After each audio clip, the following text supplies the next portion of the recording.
Portland is changing how people vote.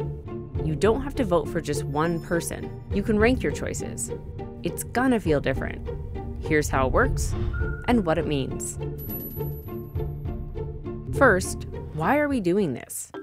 In 2022, Portlanders approved sweeping changes to how their city government works. One of those changes was to switch from traditional just pick one style voting to ranked choice voting. The idea is that by ranking candidates instead of voting for just one person, voters will be more likely to elect someone they support, even if their first choice doesn't win. There are two ways this is going to work in Portland. For the mayor and city auditor, there can only be one winner. That person is whoever gets more than 50% of the votes. After all of the ballots are counted, if someone has been ranked first by over 50% of the votes, they win. End of story. But if no one hits the threshold, there's a second round of counting. The bottom candidate is eliminated, and all of their votes go to the candidate who the voter ranked next. If after that round, someone still hasn't earned over 50% of the votes, the next lowest person is eliminated, and their votes get redistributed. This goes on for as many rounds as it takes for someone to reach the threshold. For City Council, it works a bit differently. Portland now has 4 districts. Each will have 3 council members. So for each district, there are 3 winners, not just one. That means a candidate only needs over 25% of the votes to win.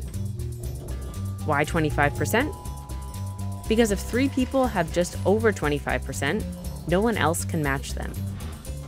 You rank your choices, but after all the votes have been counted, if 3 candidates get over 25% of the vote, the race ends.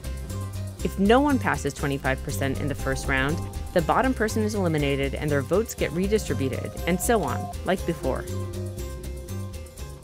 Where it gets tricky is when someone does go over 25%. Deep breath.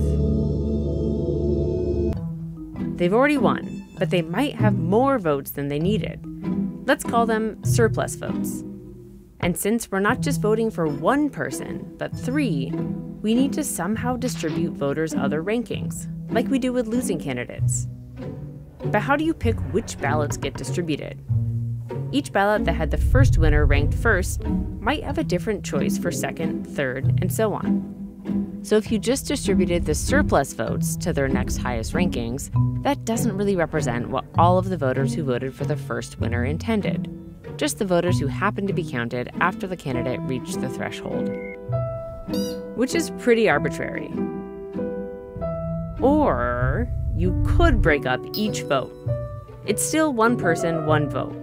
It's just that part of each vote goes to the winner, and part goes to the voter's next choice. To figure out how much goes to whom, divide the surplus number of votes a person gets by the number of total votes they received. That percentage is how much of each vote goes to each voter's next choice. For example, in a real election, a candidate might need tens of thousands of votes to win. But for the sake of simplicity, let's pretend a candidate needs 9 votes.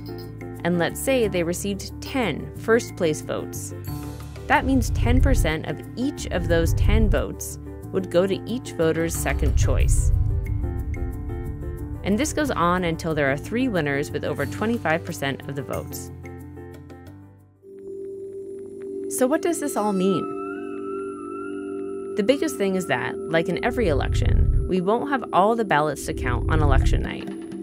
When the first batches of ballots come in, county officials will run the rounds and show who is in the lead. But results could change significantly with each additional batch of ballots.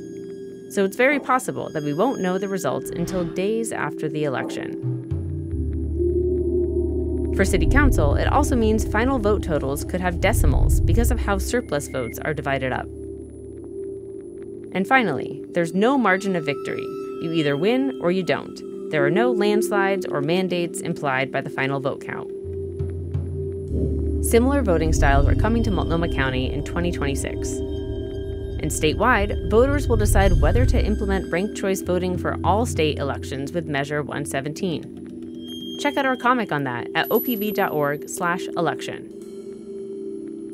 You can stay informed on important issues facing our communities thanks to member support. You can find more election coverage and join OPB as a sustaining member at opb.org.